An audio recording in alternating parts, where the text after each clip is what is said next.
it's Jennifer from Live, Laugh, Love to Read. Today I got some book mail. So I sent out a bunch of emails and private messages on Instagram, Facebook messages, asking publishers and authors to send me books from my little free library. And I have been getting books. It's so exciting. So this is the next one I got. This one is from, I don't know how to pronounce it, Dzanc Books, D-Z-A-N-C books. And they sent me, they sent me books. I'm so excited. So, yeah, this is what they sent. The Color Inside a Melon by John Domini. This book is heavy. How weird. Let's see. An earthquake has Naples reeling. While the government scrambles to maintain appearances, poverty and anarchy rack the people on Italy's margins. The illegal immigrants out of Africa, known as the clandestini, one of whom has just been horrifically murdered. Enter Risto, a rare success story. A refugee, orphaned in his teens, he's now married to the Neapolitan Paola and is the proprietor of a celebrated art gallery. The murder recalls the deaths of his loved ones years ago, a trauma Risto can't outrun. Thinking to force the hand of the authorities, Risto begins his own investigation, but playing detective, he gets in over his head.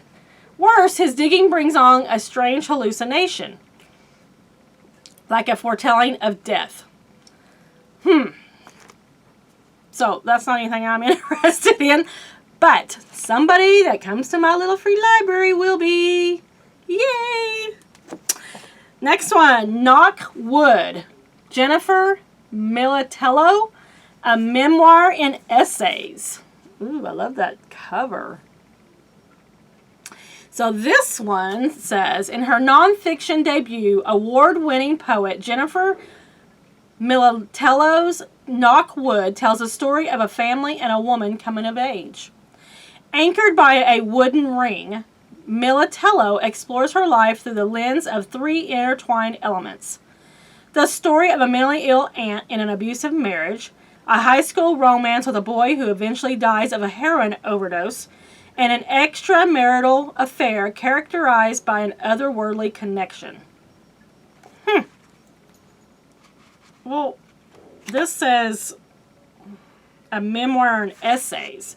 Okay, so it must be, I was thinking poetry, but no, in essays. So it looks like each, what do you call it? Chapter, maybe, is like an essay. Says let's just read the first page. Theory of relativity. It was knocking on wood in 2016 that caused the death of my uncle 3 years before. I was on a plane from London reading a Murakami novel about an uncle with cancer. Felt the need to knock as a protective measure against illness. But I had no wood. I figured paper was close enough until I felt that ill-fated knock travel back through time. Uncle Jimmy was his name. He had been 70 when he died. He found out he had pancreatic cancer when he went to the doctor about foul-smelling stool, and he was dead 3 weeks later. He had been abusive and insane and had gone after his wife with a kitchen knife and conned my father out of the money he was due upon the sale of his parents' house. So we cared as much as we could, but it wasn't that much. Wow. That actually might be something I would read. But it is like really short. Look how skinny. It's really short. But yeah, that one. And I like the cover. There's something about the cover I really like. Okay, so the next one they sent was Cold Country by Russell Rowland. And this one, Montana, 1968. The small town of Paradise Valley is ripped open when popular rancher and notorious bachelor Tom Butcher is found murdered one morning, beaten to death by a baseball bat. Suspicion among the tight-knit community immediately falls on the outsider Carl Logan, who recently moved in with his family and his troubled son Roger. What Carl doesn't realize is that there are plenty of people in Paradise Valley who have reason to kill Tom Butcher. Complications arise when the investigating officers discover that Tom Butcher had a secret. A secret he kept even from Junior Kirby, a lifelong rancher and Butcher's best friend. As accusations fly and secrets are revealed one after another, the people of Paradise Valley realize how deeply Tom Butcher was embedded in their lives, and that they may not have known him at all. Ooh, that sounds good. That sounds good. The next one they sent was The Wonder That Was Ours by Alice Hatcher. And there's roaches on the front of this book. Wow. This one says, let's see, Winston Cleve, a black taxi driver on a small Caribbean island, spent years in prison after being wrongfully convicted of the death of a wealthy white tourist. Finally released, he tries to piece his life together working as a bartender and reading literary classics to the unruly cockroaches infesting his taxi. Oh my goodness. On the anniversary of his arrest, Winston picks up two white Americans just kicked off a cruise ship. The next day, the ship reports a deadly viral outbreak. As the tourist economy collapses, the island succumbs to riots and a devastating spiral of violence. And Winston's fate becomes entwined with that of three strangers. His American passengers and a local named Trimmer, the victim of a vicious police manhunt. Okay, since we're all in quarantine right now because of the pandemic of the coronavirus, I'm not sure I would want to read this right now. But guess what? This was wrote in 2018. Yeah. So, did Alice Hatcher here have a premonition? I don't know.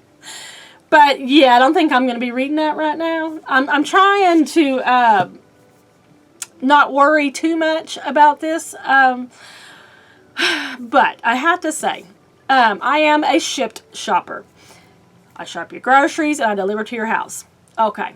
So I worked all the way up till last Friday.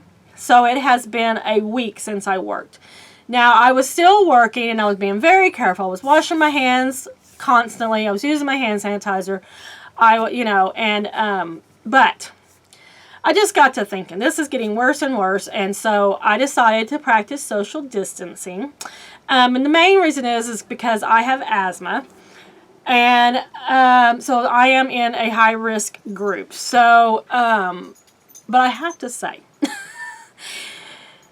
social distancing is for the birds. I do not like it. I'm not loving it at all. My husband's home working from home. And we're going a little stir crazy. Yeah.